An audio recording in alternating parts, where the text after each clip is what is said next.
Geek Out! This one's it. This is the big episode. This is Sgt. Pepper's Lonely Hearts Club Band. This is the band. This is the album that effectively turned, if there was any doubt if the Beatles were still a pop act.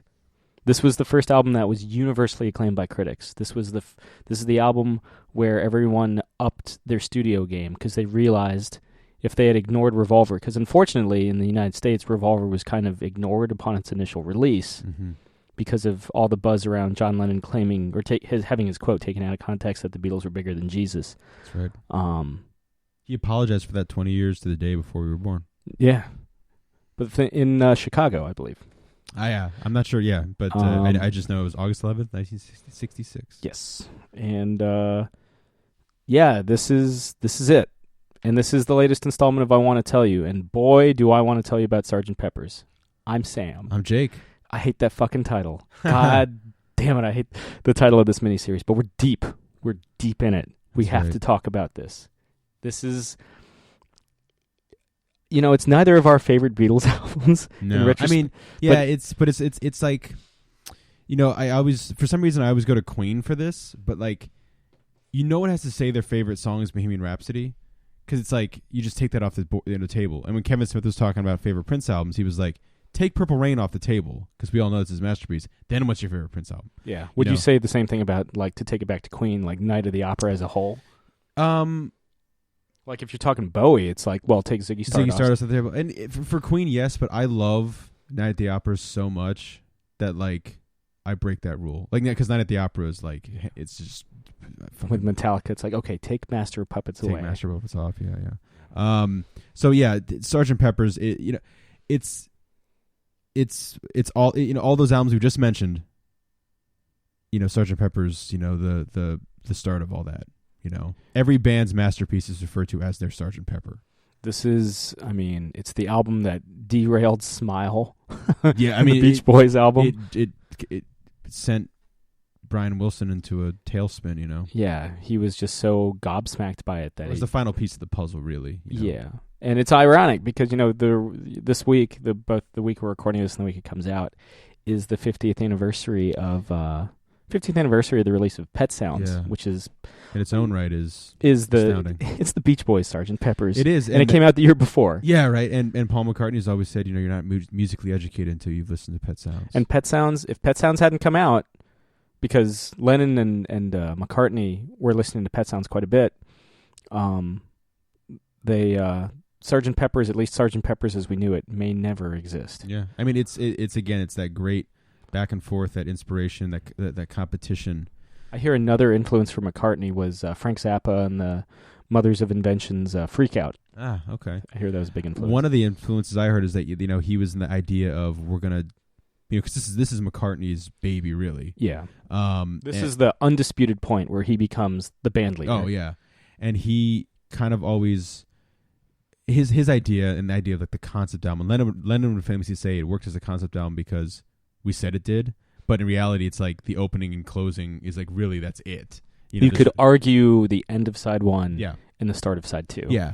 And we'll go into more detail on that later, but the McCartney's thing was we'll just pretend to be another band, because at this point they're not touring anymore. Yeah, exactly. And so his thing was the freedom of not being the Beatles. Yeah. Harrison threatened to quit the band because he was so worn out by their tour in the summer of '66. He's like, if I keep doing this, like I don't want to be in the band anymore. This is just too grueling. And Brian Epstein was like, okay, you don't have to tour anymore, and so he stayed. I also heard that the idea of like all the bands had the main person and the so and so's, like that was the big band name kind of thing, band generator back then. And so I heard that it was they misheard on the plane. Paul McCartney asked for the Salt and Pepper, and he misheard it as Sgt. Pepper, and he was like, well, that's the start of that.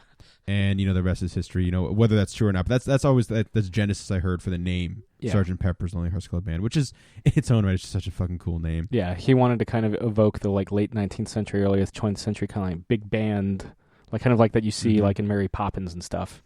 Do you love or hate the Sgt. Pepper outfits? I mean, I just changed my Facebook cover photo to an Alex Ross painting of There the you Beatles go. in the Sgt. Pepper's Sgt. outfits. It always is funny to me that the only time you really see them rocking that is in the Hello Goodbye video. Yeah, off of their following album, Magical Mystery Yeah. Tour. But I love the outfits. They introduced the facial hair. Yeah, I mean, at this point, they take, after their last concert in September of 66 in San Francisco's Candlewick Park, that's the last official concert they ever have as a band, they take the rest of 66 off. And deservingly so. Yeah. I mean, nonstop. They'd been touring nonstop since like 62. Which is nuts. Yeah, it's like 4 fucking years. And, and in that time they'd put out 7 studio albums, an EP, Jesus. about 20 non-album singles, 2 movies, 2 feature films, plenty of radio and television performances. Unheard of. Yeah, it's crazy in that 4-year time. And Lennon writes 2 books, So McCartney and Sir George Martin, don't they score a film in that time too? in the 3 months they take off, McCartney goes to vacation in Africa because that's the happening place in 1966, and it's the flight back from Africa where the Sgt. Pepper story comes up. Lennon goes off to Spain with Richard Lester to film How I Won the War. Yeah. And Harrison and Ringo just like chill out with their families. Harrison's only been married for a year or so of course he's going to have some fun. And Ringo at this point has kids. So, yeah, they're all, for the first time, really since the Beatles cut their first record at the tail end of 62, they finally find themselves not together. Yeah. And with all this free time in Spain, Lennon writes what will become Strawberry Fields Forever. Thinking back on his childhood growing up in a boys' home in Liverpool, Strawberry Fields. And when the band reconvenes at the end of 66, after that 3-month break, he plays them Strawberry Fields. And that night, Paul McCartney goes home and writes Penny Lane because he's completely gobsmacked by what he hears Lennon do. Lennon's never written anything like Strawberry Fields before. Yeah. He didn't know he had that much depth in him. He didn't know he could experiment that much. And the great thing about Lennon and McCartney at that point, it's that competition isn't acrimonious. Yeah.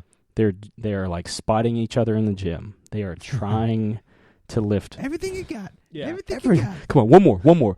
Well, yeah, and then also here's the fucking kicker of that whole story. Neither of those songs are on the album Sgt. Pepper. That's how good Sgt. Pepper is. George Martin would say to his dying day that his greatest professional regret was taking Strawberry Fields Forever and Penny Lane, the inspiration and centerpiece of Sgt. Pepper's Lonely Hearts Club Band, off the album. Yeah. Because Brian Epstein wanted a Christmas single. Yeah. And the thing is, neither of those singles upon their initial release do that great. Yeah. Because they're so out there. Beatles aren't touring in support of it. They aren't making public appearances in support of it. As far as the press is concerned, the Beatles aren't relevant anymore. Yeah, and that's the coolest thing about this album, obviously in hindsight, is that like, not even hindsight, just like a month down the road or 3 months down the road, like the Beatles come back.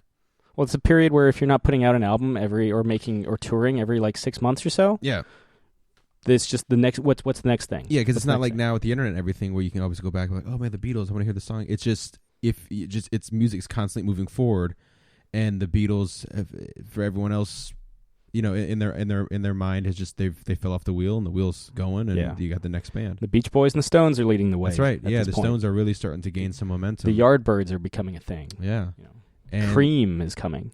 Yeah, Cream, and then you get this fucking juggernaut coming out of the studio. The story I always thought was funny, and I think I teased it last time, and I believe it was during the Sgt. Pepper sessions, was Mickey Dolenz from the Monkees was asked, hey, do you want to come see the Beatles record Sgt. Pepper? And he's like, yeah. And so he had this in his mind that the Beatles were like super duper hippies, drugs, free love, peace and all that kind of stuff. And so he showed up in like the most hippie outfit of all hippie outfits. And if you've ever seen any of the Monkees' wardrobe from their TV show, yeah, it gets pretty out there. Yeah, I mean, I almost feel like he grabbed something from a wardrobe because he wanted to impress them and be like, yeah, I want to fit in with this party. And he got there and all the Beatles were in like jeans and like white T-shirts with glasses on, huddled around an amplifier. Like, the fuck you doing, man? Like, it's work time, They and I think that's something that inspired Mickey Dolenz. Like, look, at that public persona when they go out there and they film the little, what becomes kind of the genesis of the music video. Going back to like Paperback Writer and Rain, stuff like that. But when it's work time, it's work time. And Sgt. Pepper is hardcore work time, especially for Lennon and McCartney. Ringo always said that it's where he learned how to play chess. He was pretty bored out of his mind on the album. But yeah, and Lennon and Harrison felt in retrospect that it was a little too polished. Yeah. And, it's McCartney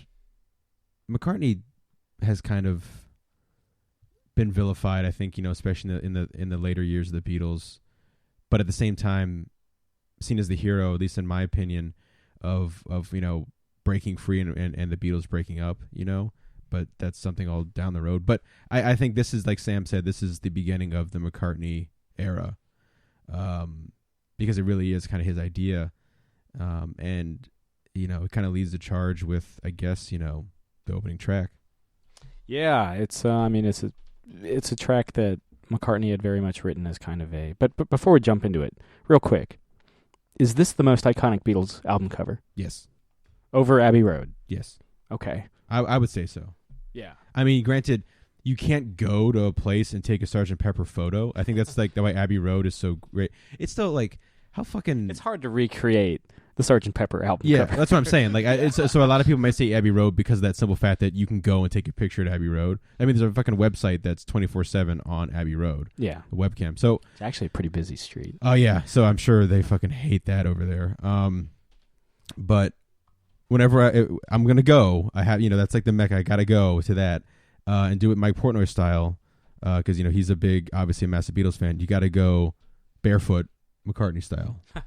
I don't want to be the dead man. Yeah, I got to go barefoot. But do I wear all white or do I wear the jeans and denim shirt like Harrison? It's funny because there's a video on one of the Dream Theater Dream Theater concert DVDs where Portnoy runs across and he takes his shoes and socks off and he runs across because it's like you said, it's busy and he's like the fucking happiest kid in the world. But yeah, I mean, I would say it's the most iconic. I think there's only two people that were proposed that weren't included. Adolf Hitler, which was a suggestion by John Lennon, and everyone was like, get the fuck out of here. That's such a Lennon, like, annoying thing, you know? Kind of like tries to take the piss out of everybody else, and it's just like, shut the fuck up. Get the fuck out of here. Go right Lucy in the Sky with Diamonds. And Louis Gorsey, Louis C.K. Yeah, Louis C.K. Leo Gorsey was the head of the Bowery Boys. Yeah. And he asked for too much money for his likeness to be used, and they were like, nobody knows who the Bowery Boys are in this, even in 1966. We were trying to be nice. Yeah. So the Wax Beatles show up, which I always thought was funny. Yeah, kind of a nod to the mop top, and also a way to kind of distance themselves. Yeah, Brando, Edgar Allan Poe, James Dean, right? James Dean shows up. I mean, they're all there. But yeah, I would say most iconic. But would you say most iconic over Abbey Road? It's a toss up. I think nowadays, like 2016, it's Abbey Road. Like if you ask people, for me, it's always going to be Sgt. Pepper. If you just the bass drum, just the fucking bass drum is Flowers, and you got the Rolling Stone, yeah. It's all. I mean, it's all there. Yeah, that's not a painting either. It's an actual photograph. Mm-hmm. They actually built fucking waxworks. There's some really great, behind the scenes photos of them all getting there and moving around and stuff like that. So cool. I was looking at Beatles pictures like I fucking always do, and whenever I don't know, like your mind, like you should be doing anything else, and your mind just goes to like a blank, and you're like, I'm gonna look at some Beatles photos. And it's always remarkable because I always find something I've never seen before, and it's not like I've only done it once. Well, Ringo Starr released like his private collection with a bunch of his Beatles stuff. There's a promo picture from when they're doing promotion for Yellow Submarine, the film, and Lennon's throwing up horns. Is he really? Horns don't exist in 1968. Yeah, that's pre. That's pre Dio. That's pre-Kiss. Pre-Kiss. So there you go. He was skateboarding before it was cool. He was throwing up the horns before it was cool. He was wearing Superman shirts in public. Fucking John Lennon, man. For all his flaws, he's like maybe the coolest. Yeah, I would say he was the coolest. I feel like he would be the coolest to hang out with, but if he was pissed, it would be nasty, a fucking man. he would just cut into you. I think McCartney would be a lot of fun if you weren't recording with him, like Beatles era Paul McCartney. Yeah, I'm sure he's obviously still very much a perfectionist and wants to do the best in everything now, but I feel like he'd probably be a lot different than like young, like hungry Paul swinging McCartney. London McCartney. Yeah. Like especially Sgt. Pepper era. I bet Sgt. Pepper era McCartney was pretty hardcore. Yeah. Because Revolver, he was pretty hardcore. But this one, he's taking the wheel. Yeah. It's at this point he's writing most of the songs and stuff, and of course the entire album. I mean, like you're saying, that album opener, which starts out with the ambient noise and everyone tuning up. Yeah. And then it kicks into this really kind of heavy, kind of driving guitar, bass, drum thing. And it's awesome. Then, like 3 days after the album came out, the Beatles went to the Royal Albert Hall and saw Jimi Hendrix cover the fucking title track. Like, within 3 days, he had figured it out. That's pretty fucking cool. And they thought that was, like, the highest compliment they could ever get. That was like, that was, like, instant validation. Like, one of the most, famous guitarists ever, even in 1967, like, immediately covers the album opener. And it's a great way to kick off the album. It's probably the dirtiest the album gets, like, musically. I would say so. I mean, there's a couple there's a solo during Good Morning that's pretty dirty, but I think overall, yeah. I'm just trying to think if I want to say definitively that I think it's my favorite Beatles opening track. Like, even though all the opening tracks, I think for the most part have been great that we talked about, like Taxman, especially last week. But I think this is okay for me. This is my favorite. It's between. I would say my favorite album opener. I mean, this certainly makes the short list, but it might go to either. But I also love Back in the USSR. Back in the USSR is cool, but I was thinking more along the lines of Come Together or A Hard Day's Night, which again. Well, yeah, you got the iconic. Like I said in that episode, the opening chord to A Hard Day's Night, I think, is the most iconic single note in the history of rock and roll. Yeah, because they don't really know what it is. It's an F major with a G on top. But I always heard it as a Frankenstein of things, but that could have been the genesis of it. But yeah, I mean, I think it's the greatest opening track for the Beatles because of the ambient noise, because of like welcoming in this. It establishes the concept. Yeah, that it really does. I mean, and like there's a couple bits and pieces here and there, but really the middle of it has nothing to do with Sgt. Pepper. It's just the Beatles being like, "Hey, we're not the Beatles, we're Sgt. Pepper." Yeah, I think a big reason why so many songs on the album don't speak to the concept necessarily is because the concept itself came fairly like in mid-production. It wasn't like from jump like, oh, we're Sgt. Pepper. It's like, what are we going to base this album around? Oh, this. Yeah. That's for me. So it's a concept album, and Lennon just never seemed super on board with it. You know what I mean? I don't think anyone, even if he was there from jump, I don't think he would be writing towards a concept. No. But yeah, it's a great rocker that opens up the entire fucking album. Really dirty, really heavy. Great McCartney vocals too. Like that, listen to this, like the isolated track. I'm sure you can find it on YouTube of just his vocals and just how much his vocals shred on this song. It's fantastic. It's some good stuff. Great guitar work by Harrison, of course. And then it segues right into With a Little Help from My Friends. Mm-hmm. I was never a big fan of the Joe Cocker cover of this song, like outside of the Wonder Years. Yeah, I mean, it brings a smile on my face because of Wonder Years, because whenever I heard it, it meant I was about to watch the Wonder Years. Yeah, but then you like actually listen to the song outside of the Wonder Years, and it sounds like Cocker's like drowning in his own juices. I'll tell you, a better cover is, in my opinion, is Across the Universe. Oh, yeah, okay. It's a lot more like... Well, also it plays well because you got the visual of them, like they're all partying together and like it's this joyous event, Sure, yeah. But yeah, I mean, the tidbit I always heard was that it was the throwing tomatoes or whatever at me was the original line. Yeah. Would you stand up and walk out on me is what they changed it to. And Ringo was like, please change that lyric because I'll get tomatoes thrown at me for the rest of my life. Yeah. And McCartney obliged, of course. Yeah. He wrote it specifically for Ringo to sing. Yeah. And him and Lennon coached him on how to hit that last note. Oh yeah, he really needed the confidence booster, and then Lennon McCartney gave it to him, much like, years later Ringo would do the same for Lennon, but with the Crash. But yeah, I mean it's a classic Ringo track. You know, Yeah. McCartney knows how to write for old Ringo, and you get great, of course, the great kind of like cushion of Lennon McCartney's backing vocals, and also the call and response, yeah. during the verses, like, would you believe in a love at first sight? Yeah. Yes, I'm certain it happens all the time. What do you see when you turn out the light? I can't tell you, but I know it's mine. Which is a perfect like Lennon line. Oh, yeah. You know, that's a line I think Lennon contributed to it. Because you don't know what he's yeah, but exactly. it's his. Yeah. No, it's a great number. It's one of the standouts. I will take with a little help from my friends, in my opinion. You kind of need Sgt. Pepper's Lonely Hearts Club Band to kind of cue it in, which is it's kind of awkward because whenever Ringo obviously performs it, it's not like he performs Sgt. Pepper with the all-star band. He just does with a little help from my friends. Yeah.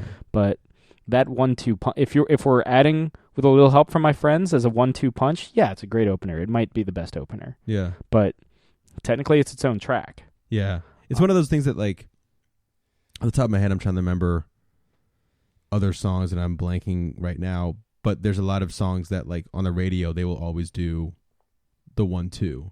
Brain Stew and Jaded by Green Day. Okay. We Are the Champions? Yeah, We Will Rock You, We're the Champions is one. Of course. But yeah, this is one that, they're not going to play just one of them. Yeah. Yeah, unless you're the All-Star Band. Unless you're the All-Star Band. But yeah. Both of these versions need each other to exist and become the kind of great opening track that it is. Yeah, fantastic. It's Sets the stage. It really does, and following it is probably it's I would say it's Lennon's most iconic song on the entire album. One of his most iconic songs in his entire career with the Beatles, and it might just be my favorite Beatles song. Oh, talking about Lucy in the Sky Rocky with Raccoon. Diamonds. Oh, okay. I love it. In 1980, David Self in an interview for Double Fantasy, his last solo album, asked, or I guess he's with Yoko, asks if John Lennon had anything to do with Rocky Raccoon. He's like, "Are you kidding me?" That's what you're gonna ask Lennon? Yeah. Like, Jesus, I love that song, but I wouldn't ask Lennon that. Yeah, you would know better. It's like, yeah. But I don't even know if I'd ask McCartney about that song. Yeah. You would ask him about Temporary Secretary. Oh, I would. He created fucking techno before techno was cool, man. Temporary. Oh, it's such a great song. I'm trying to get tickets to see McCartney in August. Oh, at the Verizon Center. I got a friend that works at the Verizon Center. Okay. He might be able to score tickets, so that'd be pretty sweet. But McCartney. And then of course Ringo is in town next month. And the Boss is going to be playing Nat Stadium also in August. It's a great time to be alive, guys. Yeah. Great time to be alive. It's the perfect birthday month too. Yeah. Yes. Because he's playing basically the River. It's like if you. Oh, it's right. It's still part of the River. Yeah. tour, if you want to see the Boss on a tour, as much as like Born the Run's my favorite album of all time, you want to see him on the River because it's a double album. You're gonna. I mean, granted, he already plays like 4 hours anyway. Yeah. But like when I saw him perform, he didn't have the Telecaster with him because it was a unplugged show. So it's like I almost want to see that 50 Telecaster as much as like I've seen Bruce Springsteen. I want to be in the presence of that fucking Telecaster. Yeah, give me the Telecaster. And Max Weinberg and Miami Steve and all those guys, Gary W. Talent, everyone. Anyway, how did we get on Bruce Springsteen? We were talking people that are playing in the DC area. That's right. Lucy in the Sky with Diamonds, though. Famously, written about Lucy Vodden. Yeah. The classmate painting, of Julian Lennon's, who passed away recently. Yes, of lupus. And 2009 to be specific. I know a lot about Lucy in the Sky with Diamonds, guys. For some reason, I thought it was like way recently, but 2009 is like what, 7 years ago? Yeah. Quick math. Look at me go. I didn't even use my fingers. But and then of course a lot of people just think it's about LSD. My dad was always like, "It's just about LSD, Jake." And I was like, "No, it's about this painting." Blah blah blah. It's about. I mean, the painting exists. It may have been it could have been like jettisoned by that. Lennon's taken a lot of LSD at this point. Yeah, and LSD, Lucy Sky Diamonds. All that of course. Yeah. Kaleidoscope Eyes, like some of my favorite Lennon imagery, some of my favorite imagery in music. Period. Very much. Yeah, very much inspired by like Alice in the Wonder. More specifically, Alice Through the Looking Glass, but some Alice in Wonderland as well. And one of my favorite things about the vocals on this is Lennon and McCartney's vocals, probably on this song more than any other song I can think of, meld together as one to the point where you have even the most seasoned Beatles fan will have a hard time at points figuring out which is which.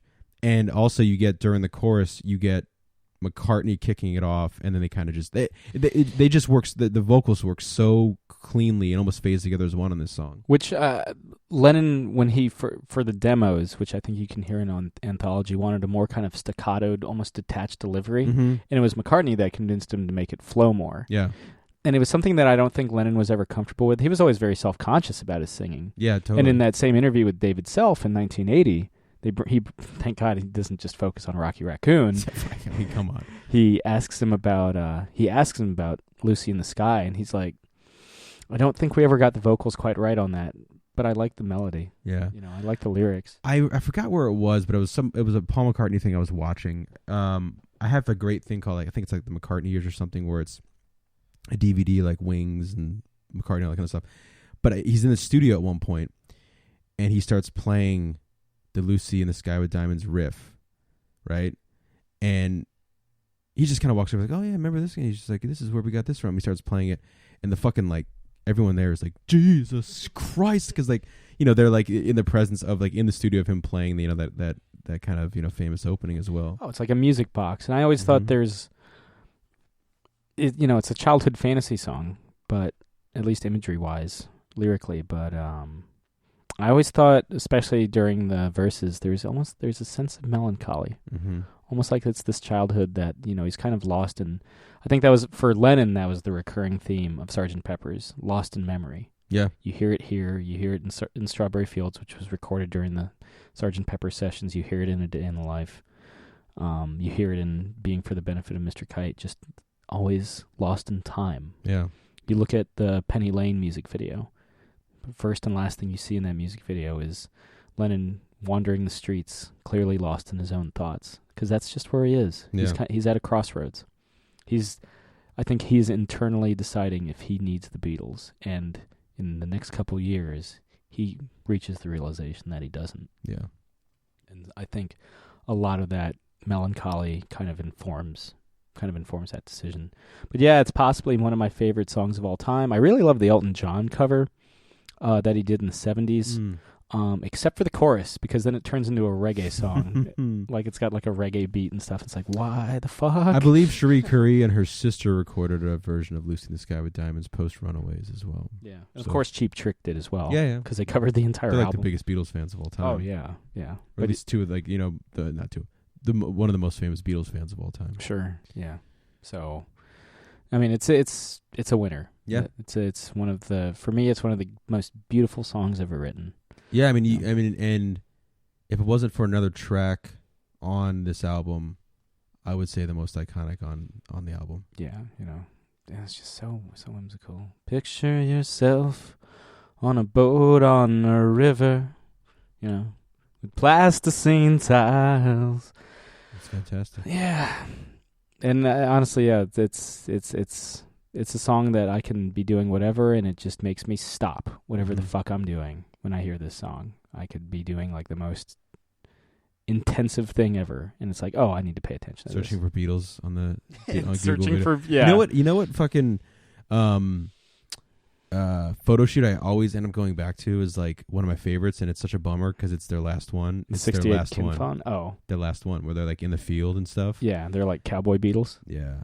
Like Harrison's got the preacher hat. Yeah, and I forgot there's a great, one of my favorite shots of all time of Lennon and McCartney is them sitting on like a curb, and Lennon looks like Jesus, and Paul is clean shaven but has long hair, and they're both looking at each other, and I can't remember, Linda took the photo, and I can't remember what the name that she gave of the photo, but it's fucking astounding. Like I remember it was something like along the lines of like, they've never, like, this isn't it, but it's, I just remember like the thing was like, they've never been so far but close apart kind of thing, because it's like the farthest Lennon and McCartney have ever been.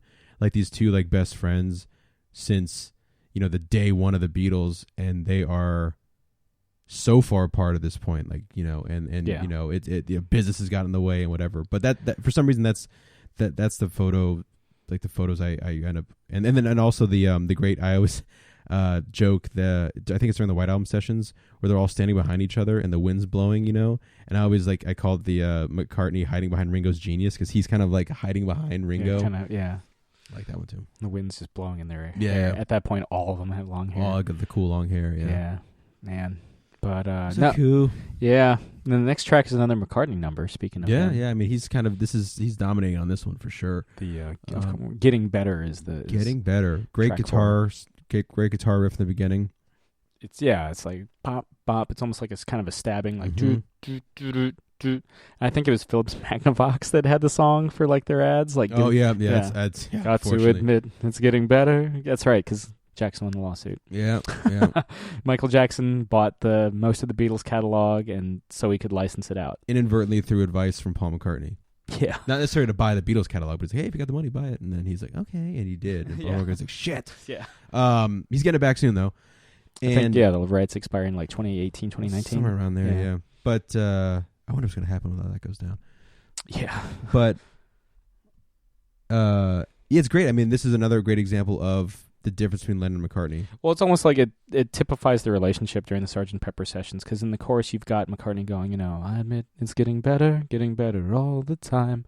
And you've got Lennon chiming in like, can't get no worse. Yeah. Kind of like taking the piss out of it. Just to remind him. And then also some of like the darkest lyrics. Which were contributed by Lennon. Yeah.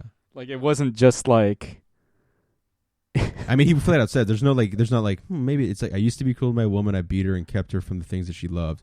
Man, I was mean, but I'm changing my scene and I'm doing the best that I can. Like, when you listen to it, like in the song, it takes me out of the song every time. Yeah, but like at first, it's one of those things you're like, you're jamming along, it's a pick me up. But like, you're like, yeah, I mean, he just beat up his girlfriend, but he's gonna try harder though. It was something that Lennon admitted, like in interviews about it. He was like, no, that was totally me. There was no subtext there. That's what I used to do. I'm surprised McCartney was like, throw it in. I mean, maybe McCartney wanted that give and take, that yin and yang. Yeah, and maybe it was kind of a throwing, since he's... Throw him a bone? Yeah, since McCartney's so instrumental in the album, kind of leaving the other band, like kind of following his example. He's kind of like, well, here's what, you know what? Yes, you get to contribute to this, because we're always helping each other out. Yeah, sure. Yeah. And he actually looks at the lyrics and he's like, Jesus Christ. Yeah, he's like, you know what? I got Hitler off the album cover. Yeah. We'll fucking put this in. Yeah, this isn't as bad somehow. Adolf Hitler on the front cover. Yeah.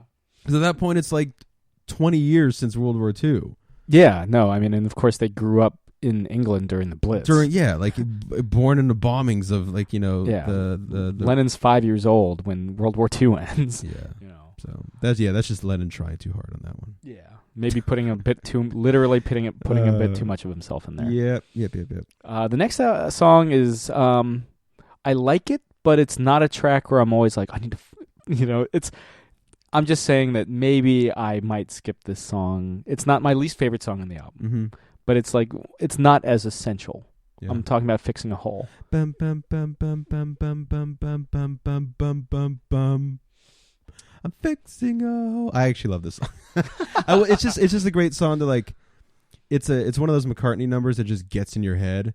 Like that's the sole purpose of the song, I like the guitar line. Yeah, but I think it's a good. It's not a bad song. No, it's not. But it's on this album. It's kind of just again an airy sorbet. If this was on the White Album, it would be one of my favorite tracks on the White Album. Yeah, it's funny. Yeah, it's true. If this was on Let It Be, it would. If this is on Let It Be, it'd be like the greatest track on. Well, that's not true, but like it'd be but top tier. It's I dig the song. Yeah, it's not my favorite, but it was a song that McCartney, because at this point he had just bought his farm out in Scotland, which is when he marries Linda. They leave his flat in St. John's Wood in London, and basically hang out on the farm in Scotland. Grace. And yeah, when he's fixing up this old farm, he's literally fixing a hole. And again, and you could tell. I mean, not could tell. You could just imagine him like fixing this hole, and he starts singing that. Yeah. Like what he's doing is he's just singing what he's doing. Literally fixing a hole, and the rain gets in. Where the rain gets in, it starts my mind from wondering where it will go. So like again, McCartney can turn anything into a song, and that was Dustin Hoffman said the two greatest experiences of his life was seeing his kid be born. I'm assuming his first. I don't know how many kids. I'm not up on my Dustin Hoffman kids. How many he has? I wonder if he is. Yeah. But the second was he asked Paul McCartney to write I guess in the paper was, Picasso's last words, drink to me, drink to my health, and then going up and dying basically in his room. And he asked McCartney just to write a song about anything, and McCartney wrote that song, which is on Band on the Run, and he saw that just happen in front of him, and he was like amazed, like dumbfounded.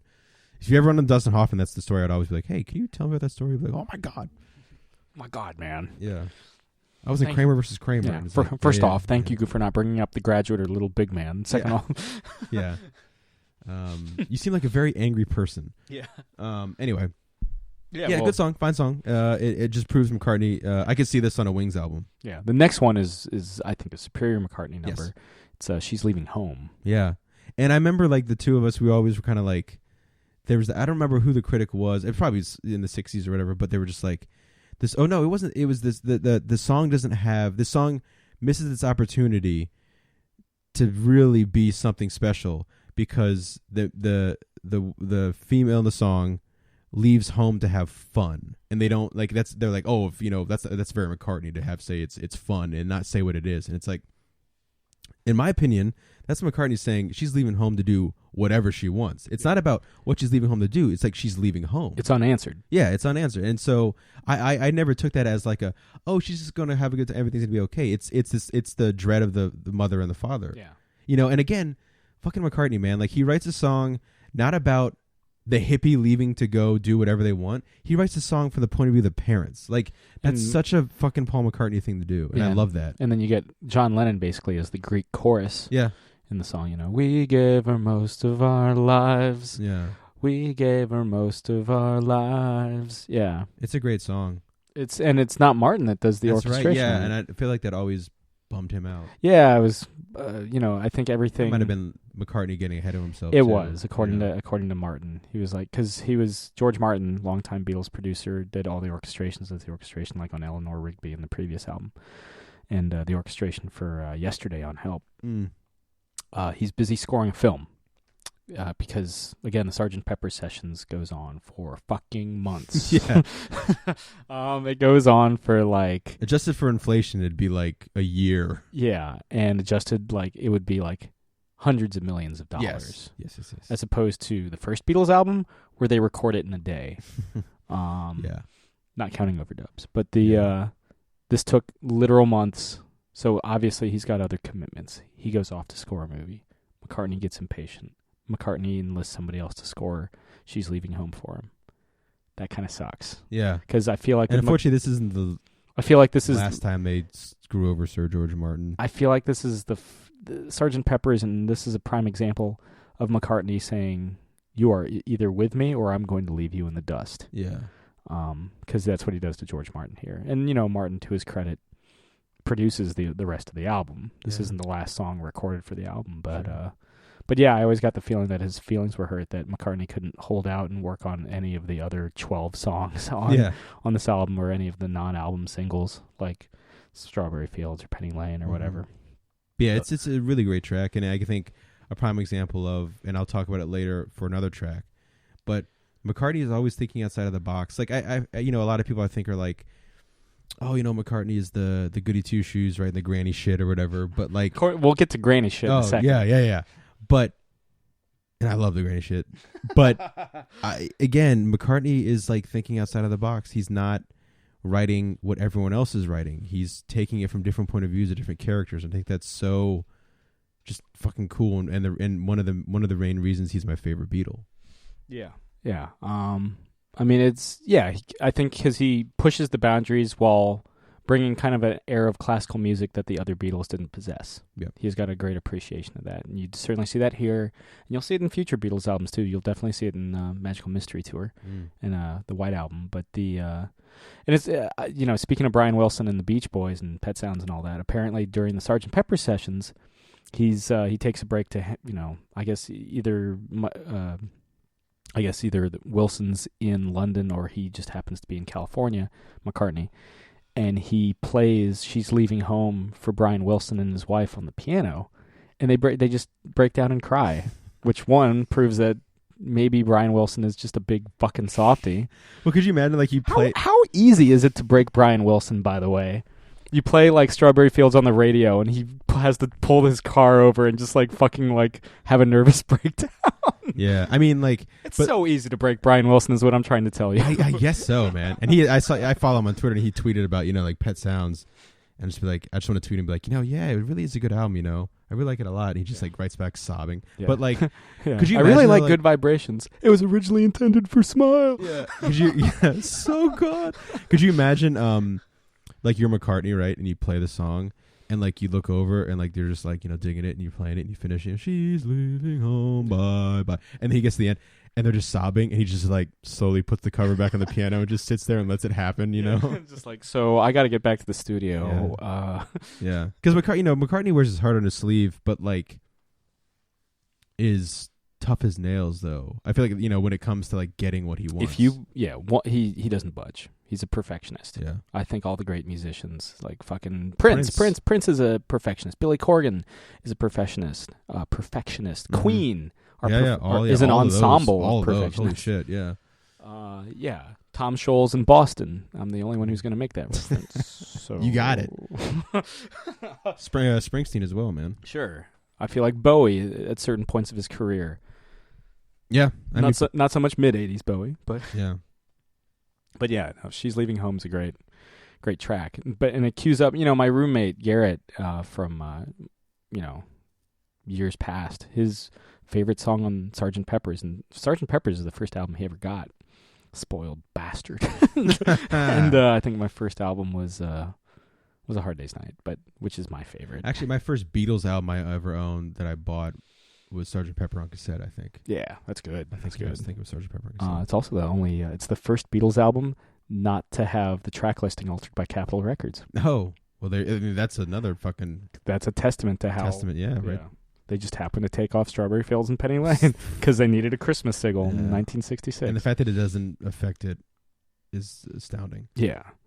Or that it's still seen as this great thing where it's like, you could have had this, took them off, and it's still fucking massive. And speaking of Penny Lane, when they were filming the music video for Penny Lane, and you see kind of a lost in thought Lennon walking through the streets, one of the things he does while he's filming that video is wander into an antique store and buy a poster, an old circus poster, for a Pablo Funk circus, where the lead act is being for the benefit of Mr. Kite. This is my grandfather's favorite Beatles song. Yeah, it's the song really about, if we're talking Lennon lost in memories, his recurring theme. Yeah, he's kind of lost in time, looking at this old poster of this from this circus from decades, if not a full century back. Mm-hmm. A lot of, you look at the lyrics just being for the benefit of Mr. Kite. There's that one outtake in the Beatles anthology where he's queuing it up, and the sound engineer Jeff Emmerich is like, so this one's for the benefit of Mr. Kite, and you hear Lennon like chime in, Bing for the benefit of Mr. Kite, like correcting him.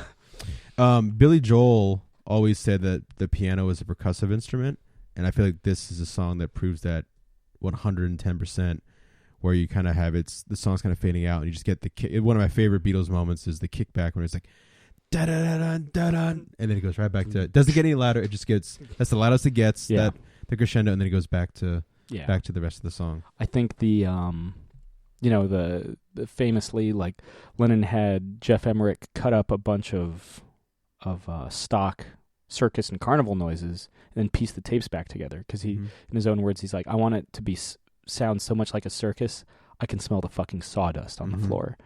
And I think, and I also think that there's kind of like almost like a creepiness to it. There is definitely. Well, is it just me in carnivals? No, I don't carnival. know. There's a creepiness to it. Carnies.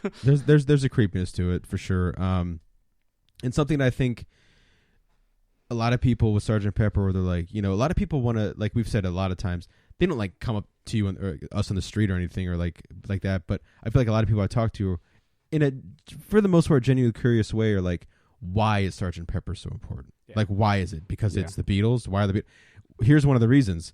No one was doing that shit of cutting up and overdubbing like the Beatles were. Now, we get into that the second half later with some later tracks like a motherfucker. But the Beatles then, the fact that no one had treated the album like this before. For a lot of bands, as an art form, really. Yeah, for a lot of bands, and it's fine. It's not the problem. There's a lot of bands. I mean, I do a Kiss podcast, and like a lot of the stuff is it just great songs, but it's not this like a Sgt. Pepper era thing. It sometimes just a single machine. And that's fine. And for a lot of bands, the album was a single machine with a filler track sticking it all together. And the Beatles took this as, and they've been doing this for albums pre-Sgt. Pepper. But again, Sgt. Pepper, yeah, like Sam's saying, is being this one kind of massive undertaking. And the idea, like, just the simple things, because we're all have the, are under the benefit of what Sgt. Pepper did. So we're like, being for the benefit of what this album did. Of course, people are going to overdub stuff. We hear it all the time. Well, back then they didn't. And that's one of the reasons why, and I think the song is a good example of why this album was so massive. Fucking adding voices to the beginning of the album and making it seem like you were in a concert hall pit, getting ready to start. No one had done that before. That's huge. Yeah, this is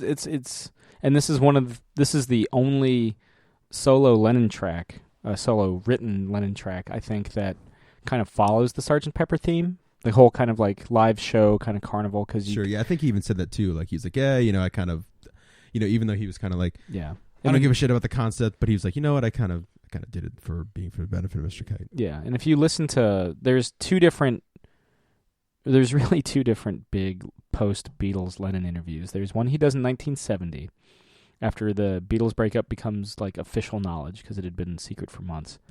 And then McCartney let the cat out of the bag while he was promoting his first solo album. The Lennon's 1970 interview with Rolling Stone, he's very dismissive of the Beatles, and he's very dismissive of this song. He calls it, a bit of crap, bit of shit. But I think it's so fresh. That breakup is so fresh.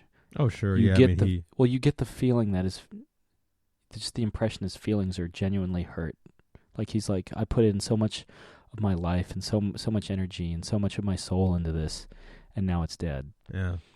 And then you listen to his maybe don't listen because there's no audio record of it. It's only in print. His 1980 interview, which I keep citing with David Self, and David Self, again, thank God, doesn't focus on Rocky Raccoon, but he mentions being for the benefit of Mr. Kite, and Lennon's like, it's awesome. It's like a watercolor come to life. Yeah. Which is cool to see in like 10 years that he had been re-won over. Like, sure. I mean, he had a kid in that period. He had been inspired again. He had fallen in love with Yoko again. Yeah. He had retired for 5 years. Yeah. Just become a dad. And, so I mean, you can how to bake bread. Yeah, that's right. You can put like any relationship or friendship or anything that had ended or gone on a sour note, and you could think like right after that, the last thing you wanted to do was talk about it, and if you did, you were just kind of nasty. Yeah. And so it makes perfect sense that they always say time heals all wounds, but are you gonna have the greatest things to say about an ex right after a breakup? No, and maybe you never will, but like with hopefully you come around. Yeah, that's obviously like what Sam's saying with the Lennon thing, with the Beatles, and like we've always said, Lennon, maybe more so than anybody, was the most like big brotherly protective of the Beatles. So when someone else talks shit about the Beatles, that's when the fucking Snick's fucking claws would come out and take your head Berserker off. Rage Lennon. Yeah, Berserker Rage Lennon. Where's the commission of Lennon as the? They should have the X-Men, like an X-Men cover, and they're each of the Beatles are an X-Men. I mentioned the Alex Ross Sergeant or Yellow Submarine painting. He also did one for each of the individual Beatles. And Lennon's just like a profile shot of him like screaming the word like love. Oh, really? He's like, ah! I saw some of that, and I saw where like he did for the Yellow Submarine where he draws like an Alex Ross real looking blue meanie. Yeah. It's fucking terrifying. Yeah. He draws the groovy glove and everything. And groovy glove. Yeah. Yes, glove.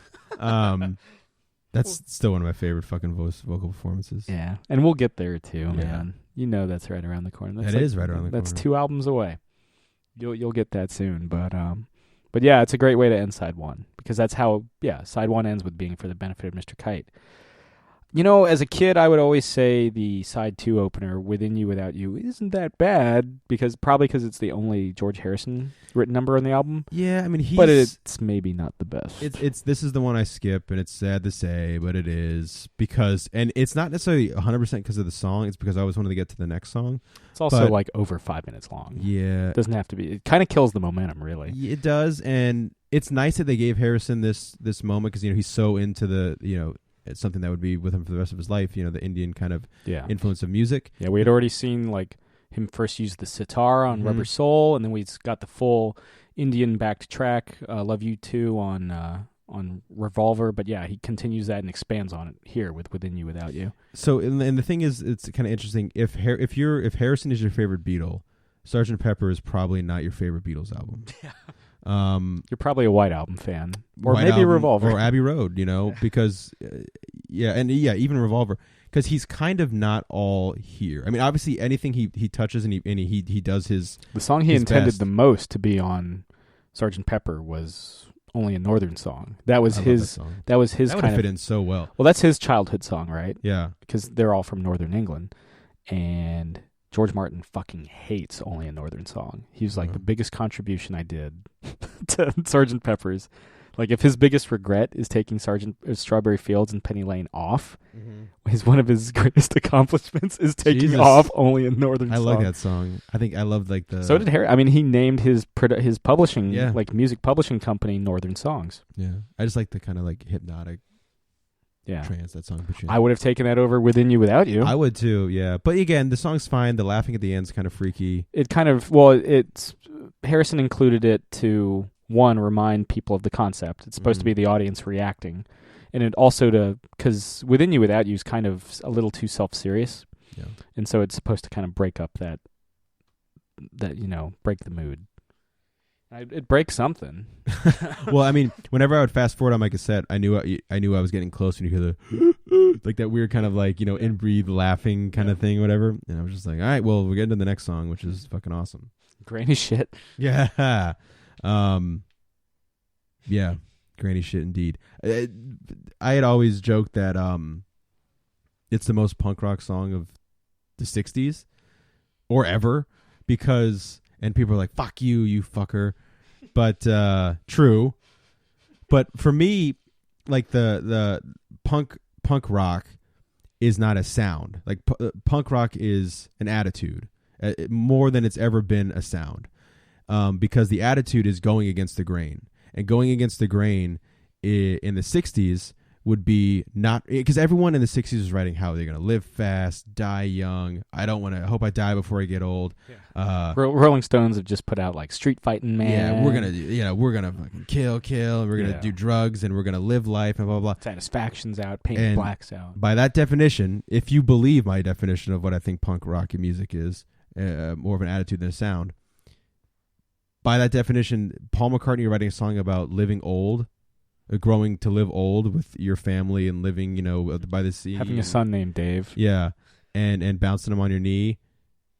Then When I'm 64 is the most punk rock song ever written, at least in the 60s. Because that's totally going against... McCartney's the only one looking forward. Everyone else is like, I'm going to die young. And so for me, it's always been... That was just... I mean, it's really just for fun, but I like to think of it as a punk rock song by nature because McCartney's looking forward when no one else was. And it was a song that they had early in their repertoire. Apparently, McCartney would play it acoustically if their PA ever like shorted out or whatever. He also sped up the vocals so he sounded younger. Yeah. And then you get this kind of like whimsical like oboe. Just doo doo doo doo doo doo. I remember... when my grandfather really introduced me to the Beatles, when he turned 64, of course, we had to play this. And then when McCartney turned 64, he was like, "Oh, Jesus!" Well, wasn't he when he turned 64? Wasn't he going through his divorce with Heather Mills? Probably. So to answer quietly, just like, "Oh God." To answer his own rhetorical question, will you still love me? Will you still need me? When he's 64, she didn't. No, fucker. But yeah, like that, that's my little thing. It's just like, hey, it's the most punk rock Beatles song is When I'm 64. When you probably, as you've heard me say granny shit a couple times, Lennon would always consider the more kind of whimsical, childish McCartney songs his like blanket term for those songs. When I'm 64, Obla Di Obla Da, Martha, My Dear, and another one, Maxwell Silverhammer is a big one for him. Silverhammer, yeah. He always, his term was just, it's granny shit. It's granny shit. It's for grandmothers. It's Laura granny Paul's shit. granny shit. Yeah, and this is really the first song where I hear him kind of talk derisively. The first instance of this song, granny shit. This song is like had to be the bane of his existence. Yeah. During the recording of this. I think it's also the first song they recorded that was included on the album. Okay. So you get off the high of Strawberry Fields Forever and Penny Lane, and then you get Right When I'm 64. Yeah. So there you go. Now, do you want to kind of preface the contradiction of Lovely Rita? Oh, if I think I know what you're going with this. I think you do. So way back when we did, we talked about Sgt. Pepper on a podcast we did, years ago now. And I remember we were trying to come up, least favorite tracks or whatnot. And I think at the time, Samuel W. Stone was like, I really don't like Lovely Rita. And I remember I was kind of shocked because I didn't know you as well as I know you now, obviously. But I was like, really? Like Lovely Rita's your least favorite track on Sgt. Pepper? Because we had talked about the Harrison number, of course. We had talked about fixing a hole. And I was like, Lovely Rita, like that, a song that I have loved forever and ever. And it's so joyous. And it's, When I'm 64 is not the best song. So to come out, I like it. But, Lovely Rita is just so fucking great. And to my dying day, the last thing I'll probably think of is the Rita, the greatest piano solo of all time in the Beatles, in the history of the Beatles.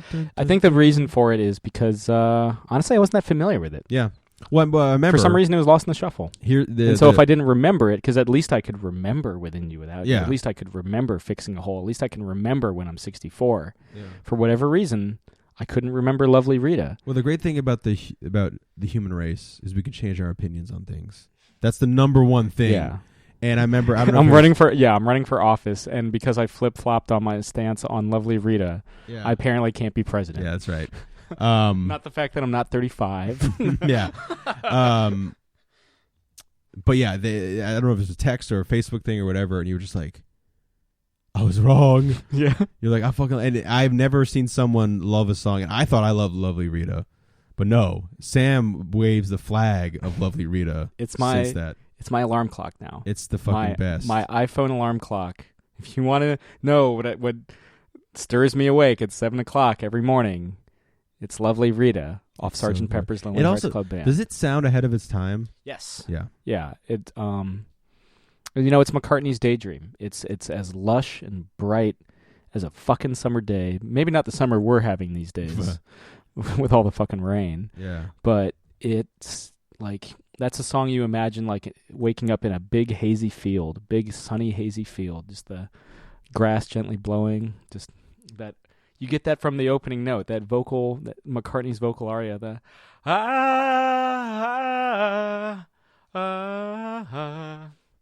And then of course you got fucking like Lennon and Harrison chiming in the Lovely Rita, meter maid, Lovely Rita, meter maid. It's so fucking awesome. And then, like I was saying, you got the best George Martin on the piano doing one of the greatest piano solos probably in all of the Beatles recording history. I'll tell you what I don't like about Lovely Rita now. There's like during the verses, like Lennon's making all the weird noises in the background, like the really? He's like, I'm leaving at the very end. And yeah, the outro goes too long. Yeah, the outro does go long. But as a kid, I always thought the Lennon noises were funny. But yeah, I mean, I think they were intended to be that. Sure, too. Of course, yeah. But they could. I mean, it's not fucking Bob Ezrin's Kids on fucking God of Thunder. But I do love Kiss. I mean, I do a podcast. but yeah, I mean, it's the outro maybe a little bit long. But yeah, it's joy. It's just joy. Yeah. The next song, great melody too. Yeah, the next song kind of has that too a little. The problem is you've got this really annoying refrain of Paul McCartney just like an alarm clock shouting or like a rooster shouting, good morning, good morning, good morning. Yeah. God, we get some great drumming. We don't have to talk about Ringo's drumming, and I remember a lot of the drummers cite Sgt. Pepper for being a great drum album. Much to, I mean, Ringo, again, previously saying that that's where he learned how to play chess because he had so much free time. Especially in the last track, they talk about like the tom section, how wonderful it is because he knew when to drum and whatever, when not, when to play. That's Ringo's greatest, contribution, I think. And it's a great contribution. It's not like oh, that's all he did. But anyway, and also being like the most likable. But yeah, I think the drumming's great on this. It's a great rock song. The guitar solo is fucking awesome. Paul McCartney's guitar solo is fucking on fire. And it's you kind of hinted at it at the beginning of the episode. Yeah, it's a cool like little like dirty like. It's super sleazy and sexy because when the way it just slides and kicks in where he's like good morning, and they just go overdrive like this is obviously their psychedelic album. And the psychedelic thing is like just that crunch and having that heaviness when the rest of the song's not heavy, Mm-hmm. And yeah, it's one of my favorite. It might be, I mean, Taxman's great too, but it's one of my favorite Beatles solos. And that weird like thing, like when you're like, I remember when I was younger and like I had this great book about all every Beatles track and who plays what and quotes from this and that. That 1980 interview is pegged a lot in there. And finding out that Paul McCartney played the lead guitar solo, I was like, oh, that's so fucking cool. He's my favorite Beatle. Why is he playing guitar? I don't know. Because back then I was just like, if you're the bass player, you play bass. If you're the drummer, you drum. And the Beatles fucking broke that mold really early on. That's not standard. You can play piano. Fuck it, you're playing piano. You're playing piano. But yeah, McCartney's solo is great. It's a fine song. And I love Lennon's vocal delivery on this. It's just a great kind of like sleazy rock track, not very long.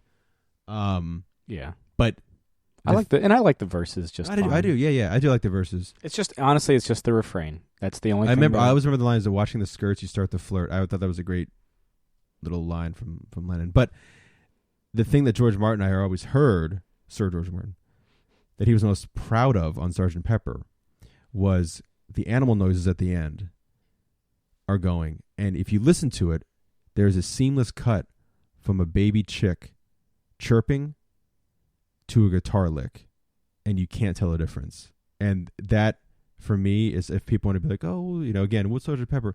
Listen to the animal noises at the end, and listen to that baby chick, that chirp, and it goes right. The chirp only it morphs into a guitar lick, and every animal's bigger than the last. And it's exactly, yeah, it's fucking awesome. Yeah. It goes right into the guitar lick of the Sgt. Pepper's Reprise, which was a suggestion by Jeff Emmerich, again, the sound and also, I think it was Jeff Emmerich that the Pass the Salt and Pepper. I think Lennon or McCartney and him were sitting next to each other. I think. Yeah. That's where that came from. Anyway. So, all the props to Jeff Emmerich. Yeah.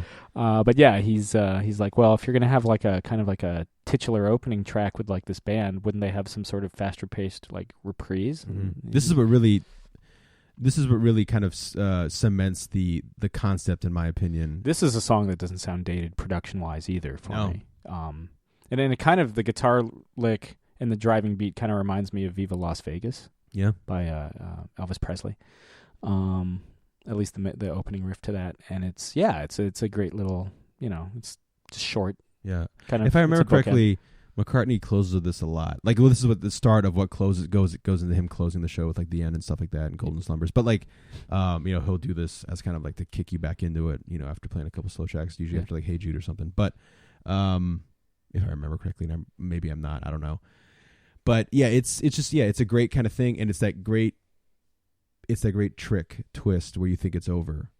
And, as they always say in every Beatles book, everywhere for all of time, that the best Beatles trick, their last card, the ace up their sleeve or whatever, is the last track, which A Day in the Life has been voted as the greatest Beatles song of all time. I'm never going to argue with that. I think it is. It's fantastic, yeah. I think it's the perfect culmination of Lennon and McCartney, who obviously are the stars on this album, and working together by not working together at all. You know what I mean? Like, it's really just putting the two songs together. Yeah. It's a Lennon track more than a McCartney track.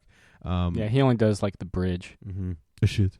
But, that very much about like, the woke up, fell out of bed and on being on the bus and everything, like, evokes, hanging out with George, as kids. Dragged a comb across my head. The song got banned for, the supposedly drug references of the holes, they thought was a heroin thing. And also like went upstairs and had a smoke. and somebody spoke, and I went to a dream, and then it kicks right into that like when it hits you, like that might be my favorite part of the song, and then it goes right into the dum dum dum, and then you finish the track. But the cool thing is, I believe it's 22 bars, maybe 24 bars of just cacophony, where they say, start on this note, you do whatever you want, but end on this note. But when you get to bar 24 or 22, I can't remember. And so you can hear on the studio version, you can hear, I think, Sir George Martin counting off. In the anthology one, they cut all the instrumentation off, and you just hear him counting, and it's fucking like something out of a 1960s horror movie. Just 1, 1, 1, 1, 2, 2, 2, 2, 3, 3, 3, 3, and he counts all the way. And then right when it hits, hit the have the alarm clock, and just little touches like that make this really I think the greatest Beatles song ever written. I mean, I feel like we could even go on for just as long as we did this, just talking about how great this song is and how big it was. But yeah, it's a winner, man. I mean, it's how do you close arguably the greatest album of all time? With the greatest song they ever wrote of all time. Yeah, and I feel like when you boot up a Mac, you get that chord. Oh yeah, I feel like that's because Steve Jobs, huge Beatles fan. Yeah. And the last note you hear officially is is 3 pianos at once hitting an E chord. Mm-hmm. And depending on your hearing, you can hear it for they let it ring out so much that you can hear like the chair squeaking. Yeah, so McCartney's dog can hear it. Yeah. And yeah, they also put at the end a high-pitched squeal at the very end. And they have that weird, never to see any other one. And I remember the first time I listened to the album, I didn't know that was there, and I'd fall asleep to Beatles music, and that came on, and it was like when you wake up and you're like, where the fuck am I? Yeah. Who the fuck? Who's in the house? What the fuck is going on? Yeah. But I mean, yeah, like I said, it's the perfect exclamation point to the album. Is a day in the life. Yeah. There's really, I mean, it's... Do yourself a favor, because it's all on fucking Spotify now. Yeah. I mean, I'm going to go home listening to it again because it's been a while. I'm going to listen to this album more than The Long Run by the Eagles. And that's impressive, because this entire day I've been listening to The Long Run by the Eagles. I've still just been jamming on Prince almost nonstop. Like in my car, all the CDs are lying on my passenger seat. It's just all Prince. But Prince is going to take... Yeah, I just got to, I've also listened to a fair bit of... I've been into... I was hanging out at our buddy John's place. Nondescript John, sure. And I was listening to a lot of... Me and him were jamming on a lot of 90s, early to mid-90s stuff. So Good Vibrations by Marky Mark and the Funky Bunch. The Rhythm of the Run. Feel the vibration. Another Night by Real McCoy. And a lot of Ace of Base. Okay. Yeah, a lot of Ace of Base. But all that she wants. But yeah, man, fuck all that shit. I'm listening to take a break from whatever you listen to and listen to Sgt. Pepper. Yeah, it's a great album, man. And we'll be back with an album that kind of I think suffers from sophomore slump. But if it hadn't been following Sgt. Pepper's, it would have been revered as one of the greatest albums. I think so. And there's a bit of course correct after this album as well. Yeah, because McCartney I think got a little bit too big for his and again britches. he was always trying for the best of what he thought was the band. It was never about him. Yeah, I think he honestly was always trying to do the best for the band. Well, the thing is, so Lennon and later, you could argue now as well, but certainly Lennon and Harrison were kind of starting to figure that we don't need the Beatles anymore. We're growing out of it. And McCartney wasn't. McCartney was the one who was like, no, I have no intention of. And that's where the friction lies. Yep. And you're going to see that. Unfortunately, you're going to start to see that real quick. Oh, yeah. And we'll save that discussion for next time. This has been another installment of I Want to Tell You. God damn it, I hate that title. Yeah. I'm Sam. I'm Jake. Listen to Sgt. Pepper's. Do it. This has been another Geek Out production. If you enjoyed what you heard, hey, we've got a new commentary every Monday. We've got a special episode every Friday. Of course, there's the usual catching up show every Wednesday. And you get book club episodes just about every Tuesday these days. Thanks for listening.